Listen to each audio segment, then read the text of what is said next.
Dalam nama Bapa dan Putra dan Roh Kudus, amin. Bu Bapak, saudara terkasih, kaum muda, adik-adik, salam berkat, penuh semangat, berkah dalam. Kembali kita berjumpa dalam renungan harian, hari ini Jumat 10 Maret 2023. Kita akan mengambil dari Injil Matius, bab 21, ayat 33 sampai 43, dilanjutkan ayat 45 sampai 46. Sekali peristiwa, Yesus berkata kepada imam-imam kepala serta tua-tua bangsa Yahudi, "Dengarkanlah perumpamaan ini, seorang tuan tanah membuka kebun anggur dan menanam pagar sekelilingnya. Ia menggali lubang tempat memeras anggur dan mendirikan menara juga di dalam kebun itu. Kemudian ia menyewakan kebun itu kepada penggarap-penggarap, lalu berangkat ke negeri lain. Ketika hampir tiba musim petik, ia menyuruh hamba-hambanya kepada penggarap-penggarap itu untuk menerima hasil yang menjadi bagiannya. Tetapi para penggarap menangkap hamba-hamba itu, yang seorang mereka pukul, yang lain mereka bunuh, dan yang lain lagi mereka lempari dengan batu. Kemudian tuan itu menyuruh pula hamba-hamba yang lain lebih banyak daripada yang semula. Tetapi mereka pun diperlakukan sama seperti kawanan-kawanan mereka. Akhirnya tuan itu menyuruh anaknya kepada mereka, pikirnya, anakku pasti mereka segani. Tetapi ketika para penggarap melihat anak itu, mereka berkata seorang kepada yang lain, ia adalah ahli waris. Mari kita bunuh dia, supaya warisannya menjadi milik kita." Ibu, bapak, saudara yang terkasih, kaum muda, adik-adik, inilah kehidupan manusia. Dan kita juga manusia. Dan manusia ini sungguh punya kecenderungan negatif, yaitu serakah. Nah, kita ingin memiliki, menikmati, bahkan yang bukan menjadi milik kita, yang bukan menjadi hak kita. Nah, ini sungguh menjadi refleksi yang dalam, terlebih di masa Prapaskah ini.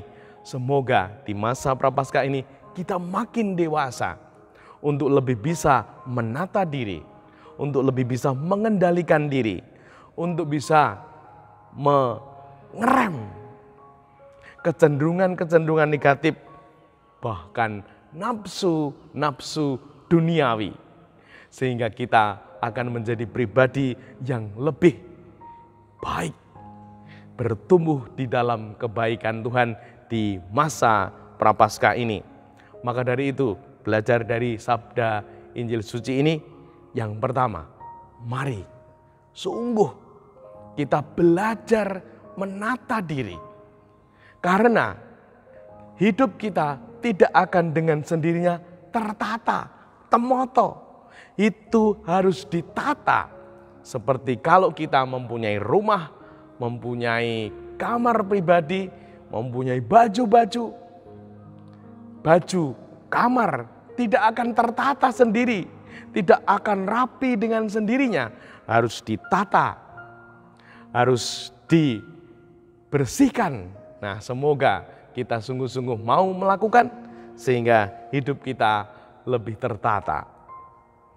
Yang kedua, hidup kita harus bermakna bahkan berharga. Maka kita memang punya kecenderungan untuk menikmati, bahkan nafsu-nafsu duniawi ini ada dalam diri kita. Maka kita harus mengendalikan diri.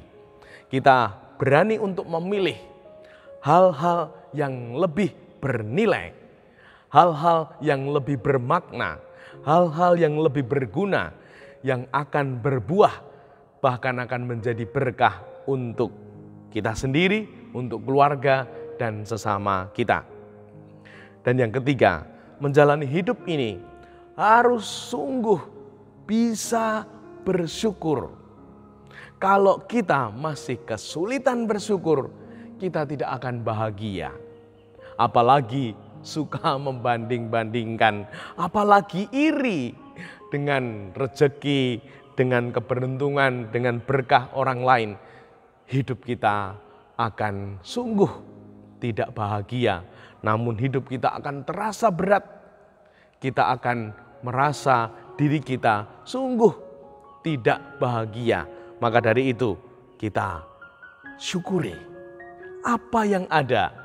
Seperti kita tahu ungkapan yang bagus, syukuri apa yang ada. Anugerah Tuhan itu selalu indah.